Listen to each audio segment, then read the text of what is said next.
Have you ever stopped to think that someone might have saved your life and you didn't even know it? How about if I told you there's an 85-year-old chain of waiting that's endured wars, depressions, and storms, and that you're part of it? But be careful, because this story will make you question everything you think about success, destiny, and the true meaning of making a difference. Michael was a successful Wall Street banker, making millions, living alone in a $2 million apartment. He had everything the world says he needs to be happy. Until one stormy night, everything changed. When an old beggar whispered his name and disappeared into the rain, Michael discovered a secret that had haunted him since childhood. A secret that involved a veteran teacher, a medal of bravery, and a boy who nearly drowned in an orphanage. What would you do if you discovered your entire life was guided by someone you'd never met? This isn't just another ghost story. It's about how a single act of waiting can create ripples that save lives for decades. It's about how fate has a bigger plan for each of us. And most frightening of all, the current only continues if someone decides to be next. Are you ready to discover how small choices can create the biggest impact of all? The story begins with an explosion in the Vietnamese jungle and ends with a life-changing question. Who will you save today? The Chain of Kindness, Act 1, Roots and Sacrifice, 1968, Vietnam Jungle. The humid jungle heat weighed like lead on Sergeant William Bill Thompson's shoulders. 20 yards in front of him, his best friend since childhood, Danny Martinez, stepped on a nearly invisible metal wire. The sharp crack echoed like thunder in the stillness of the afternoon. "Don't move," Bill shouted, but it was too late. Instinctively, Bill lunged forward, pushing Danny out of range of the blast. The shockwave hurled him against a tree. When the dust settled, he looked down and saw his right leg grotesquely bent at an impossible angle. Danny, his face streaked with dirt and tears, held Bill's hand. "I owe you my life, brother," he whispered, before passing out. Bill woke 3 days later in a field hospital. His leg had been amputated below the knee, but seeing Danny recovering in the bed next to him, he thought, it was worth it. 1985, University of Chicago. Professor William Thompson was leaving the parking lot after grading papers when he heard shouting. He ran toward the sound and saw a man holding a student against the wall, one hand covering her mouth. "Let her go," Bill ordered, wielding a baseball bat he found on the floor. The attacker turned, his eyes bloodshot with rage. "That's none of your business, old man." "It is when you're harassing a student." The fight was quick and brutal. Bill, despite his artificial leg, managed to immobilize the man until security arrived. The student, trembling and grateful, cried in his arms. A week later, Bill received a Medal of Bravery from the city of Chicago. At the ceremony, he declared, "I've never forgotten how it felt when someone saved me. Now it was my turn to save someone." 1995, St. Mary's Orphanage. A summer storm roared like a wild animal over the city. Michael Sanders, then 5, was watching the rain from the orphanage porch when water began to pool in a depression in the floor. The other children had already gone inside, but Michael was fascinated by the waves. When the water reached his height, he slipped. The cold water swallowed him, and he began to drown, flailing desperately, just when he thought he would die. Strong hands pulled him out. Michael looked into the gentle eyes of a gray-haired man with a calm smile. The stranger wrapped him in a warm blanket and whispered, "You have a purpose, little one." Don't forget it." Before Michael could respond, the man disappeared into the storm. The boy never forgot those eyes or those words. Act 2. The Awakening of Debt. 2023. Chicago Financial District. Michael Sanders adjusted the knot of his Armani tie as he entered the elevator on the 42nd floor. At 11:47 p.m., he was still the last one in the Goldman Sachs office. His colleagues had left hours earlier, but Michael lived for this. The smell of success, the hum of computers, the power to move millions with a click. At 28, he had left the orphanage on a scholarship, graduated from Harvard, and quickly climbed the corporate ladder. He had a luxury apartment on Lakeshore Drive, 3 cars, and a bank account that many considered a fortune. But something was missing. Something he couldn't name. That stormy night, Michael left the building with his luxury Italian umbrella. The streets were nearly deserted except for a few homeless people sheltering under awnings. One of them, an old man with a prosthetic leg and tired eyes, was shivering from the cold. "Can I get some shelter?" the man asked, pointing to the umbrella. Michael looked at him disdainfully. "Find shelter. That's what they're there for." The old man just nodded sadly. "The debt must be paid, Michael." The name echoed like a whisper on the wind. Michael froze. How did this stranger know his name? "How do you know my name?" But the man was already walking away into the storm, disappearing around the corner. Michael arrived home distraught. His $2 million 15th floor apartment should have been a sanctuary, but that night it felt empty. As he made himself a whiskey, he noticed something strange on the living room table. There were newspaper clippings arranged in chronological order. One from 1985 showed Professor Bill Thompson receiving a medal.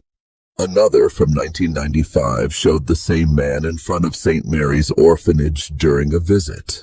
A note was attached to the last clipping. "Every debt creates a chain. Every chain needs a link."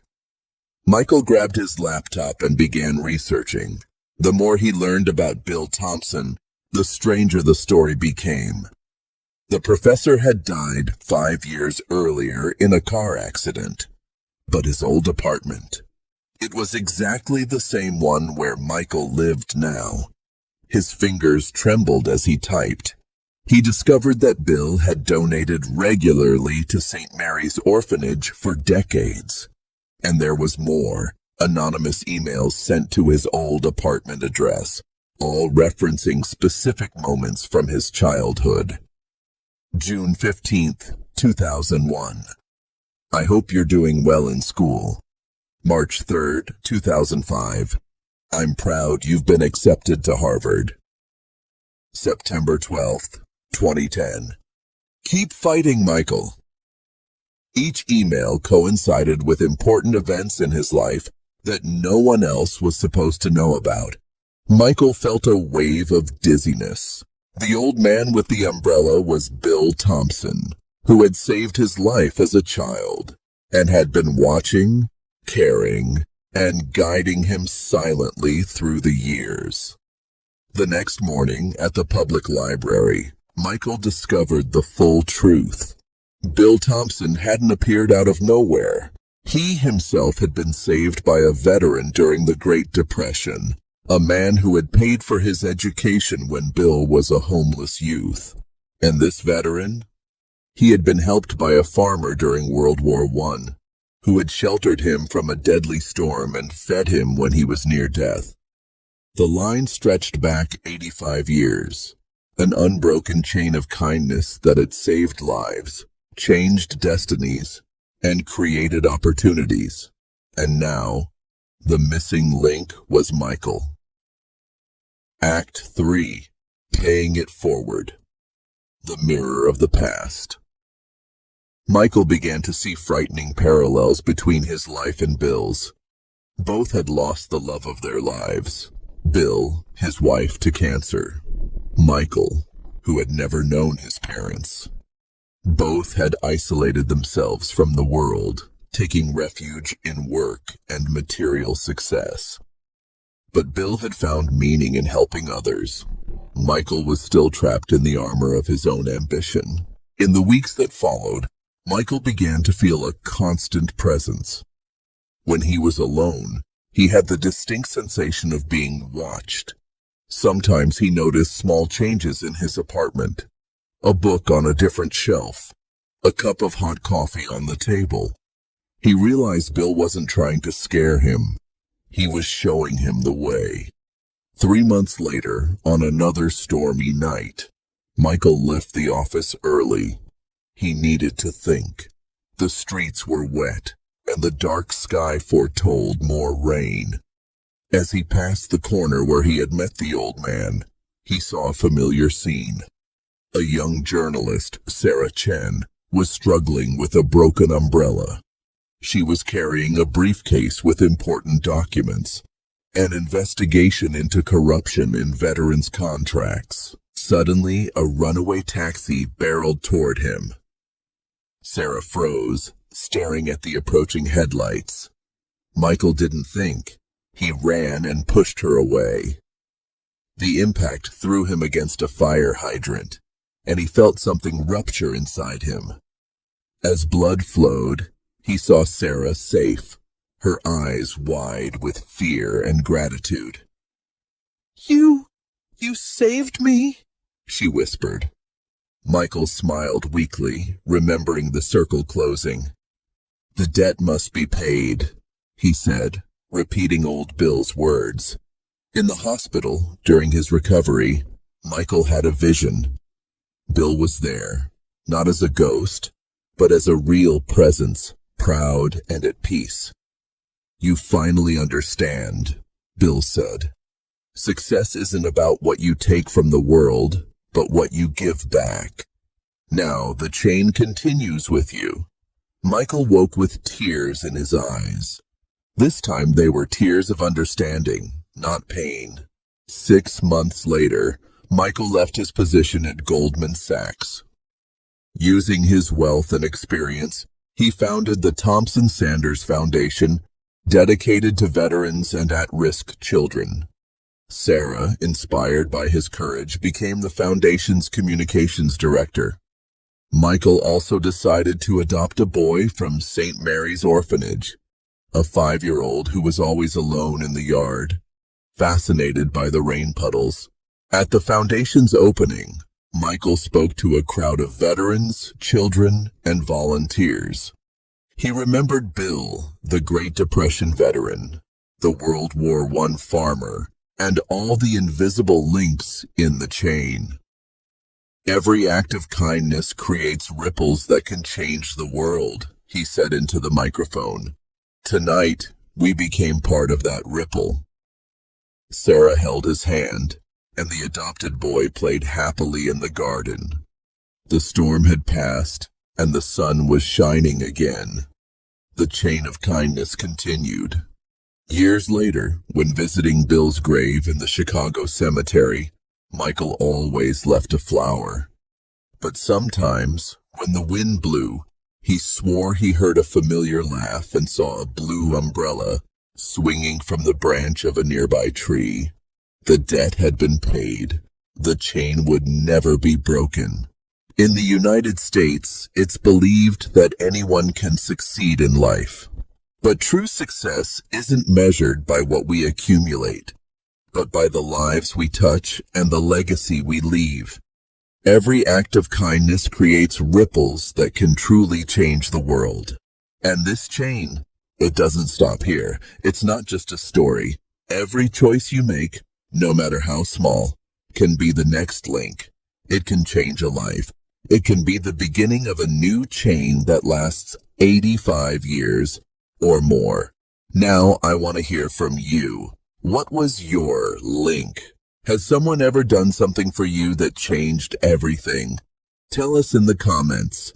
How will you pay it forward this week? A small gesture, a volunteer effort, a donation. Share your idea and inspire others. This video is an invitation for you to step out of your rut and look at the world around you.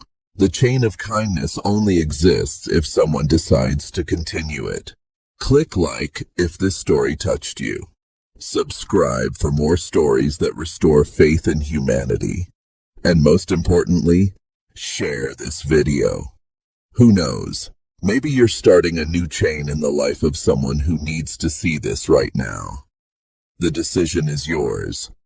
The world needs your link.